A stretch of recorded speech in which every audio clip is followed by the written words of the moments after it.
Bismillahirrahmanirrahim. Assalamualaikum warahmatullahi wabarakatuh. Hamdan wa syukran lillah, salatan wa salaman ala rasulillah, amma ba'd. Alhamdulillah kita masih diberi kesempatan oleh Allah subhanahu wa ta'ala untuk mengkaji ilmu tajwid. Untuk kali ini yang akan kita bahas adalah tentang jadwal hukum mad.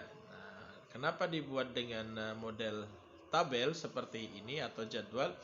Untuk memudahkan kita, seperti yang saya sampaikan di pertemuan sebelumnya, jika kita kepingin mudah memahami dan menghafalkan tentang mad atau hukum mad, maka yang kita lakukan cukup menghafalkan satu contoh saja, ya.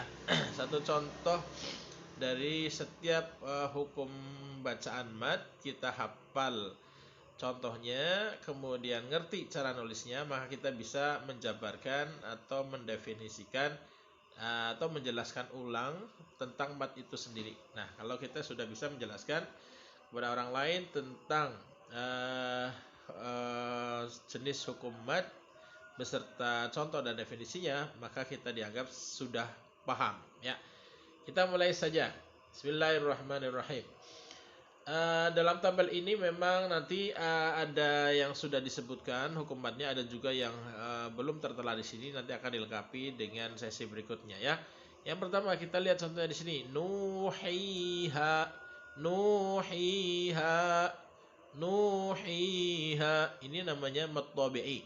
Waw mati sebelumnya ada dhammah, ya mati sebelumnya ada kasrah, dan alif sebelumnya ada fathah. Ini adalah syarat dari mad tabi'i atau mad asli, mad yang paling dasar, mad alami, ya, mad yang paling pokok, mad yang paling inti, paling utama, paling fundamental. Sederhana, sekali lagi syaratnya mad tabi'i, panjangnya itu 2 harokat atau 1 alif. Syaratnya wawu mati sebelumnya dhammah, ya mati sebelumnya kasrah, alif sebelumnya fathah. Ya, seperti itu, ya. Yang kedua contohnya, ja'athu, ja'athu. Ingat, panjangnya memang ada perbedaan pendapat, ada yang bilang 2,5 alif, ada yang bilang sampai 3 alif, seperti itu. Tapi itu ukuran yang relatif, ya. Dikira-kira saja sekitar 2-3 alif atau 4-6 harokat, ya. Ini dinamakan mad wajib muttasil. Mad artinya bacaan panjang, wajib itu harus muttasil, dirangkai. Apa yang harus wajib dirangkai? Yaitu hamzahnya. Hamzah, kita lihat ja'athu, ada hamzah di sini. Oke. Hamzahnya posisinya setelah ja, ya, setelah mad tabi. Setelah mad tabi ada hamzah, dan hamzahnya berada dalam satu kalimat. Ini namanya mad wajib muttasil.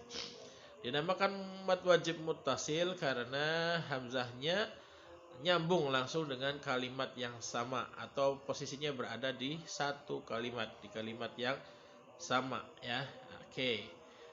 Jangan kebalik-balik antara mad wajib muttasil dan mad jaiz munfasil. Demikian juga dengan contoh berikutnya, hani, ingat 2-3 alif, ya. Su'in, mad wajib muttasil.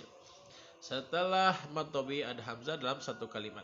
Apabila posisi hamzah berbeda dalam kalimat yang berlainan atau di kalimat atau di lafaz setelahnya, maka dinamakan dengan mad jaiz munfasil.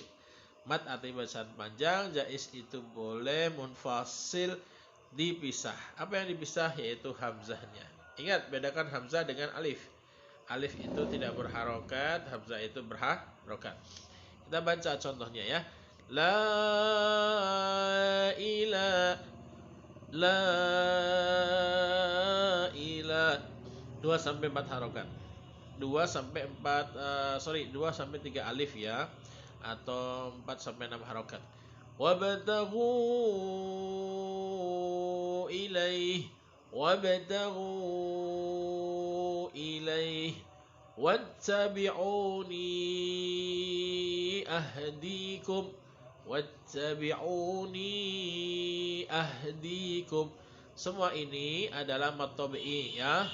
Alif sebelumnya fathah ketemu hamzah, di lain kalimat ya. Ila hamzahnya itu punya lafaz berikutnya. Wabtaghu ilaih. Nah, hamzahnya milik kalimat ilaih. Ada mat tabi'i waw mati sebelumnya dhamma ya, bertemu hamzah, tapi hamzahnya di lain kalimat atau di kalimat yang kedua atau di lafaz yang kedua. Wattabi'uni ahdikum, ada mat tabi'i ya mati sebelumnya kasrah, bertemu hamzah, hamzahnya di kalimat selanjutnya. Ah, itu dia yang dinamakan dengan mad jaiz munfasil. Mat tabi'i ketemu hamzah di kalimat yang berlainan atau di lafaz berikutnya. Kita lihat, ini ada nomor 8, mad lazim mutawal ya. Mad lazim mutawal ini sama dengan mad lazim kilmi ya, mad lazim kilmi karena madnya berada dalam sebuah kalimat. Kalau mad lazim harfi itu di Fawatihas Suwar ya, di awal surat.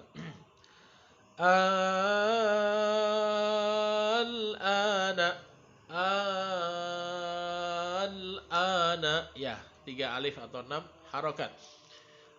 Apa itu mad lazim mutawal mukhaffaf atau mad lazim kilmi mukhaffaf?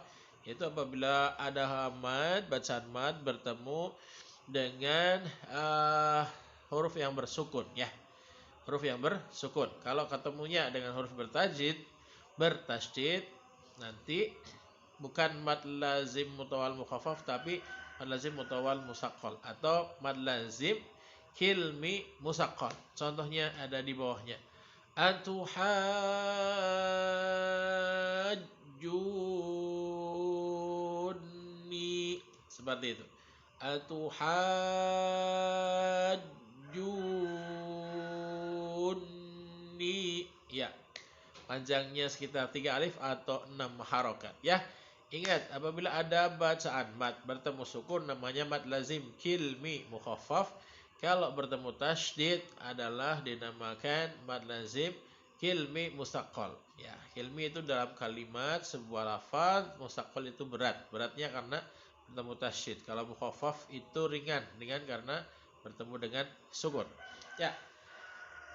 Kita lanjutkan. Apabila mad lazimnya itu berada dalam awal surat ya, Fawatihas Suwar di ayat atau lafaz-lafaz pembuka dari sebuah surat dalam Al-Qur'an, maka dinamakan dengan mad lazim harfi ya. Mad lazim harfi. Mad lazim harfi ada yang mukhaffaf, ada yang musaqqal. Kalau di sini silakan mad lazim mutawal saja. Tapi yang di kitab lain disebutkan mad lazim harfi. Nah, ini akan lebih memudahkan. Mad lazim harfi musaqqal, ada juga mad lazim harfi mukhaffaf. Musaqqal itu kalau apa ya istilahnya, hurufnya panjang ya. Kalau madnya panjang maksudnya 3 alif atau 2,5 ya. Kalau madnya hanya 1 alif atau 2 harokat, maka namanya ada yang bilang mad tabi'i tapi menurut saya di kitab lain dinamakan dengan mad lazim harfi mukhaffaf ya.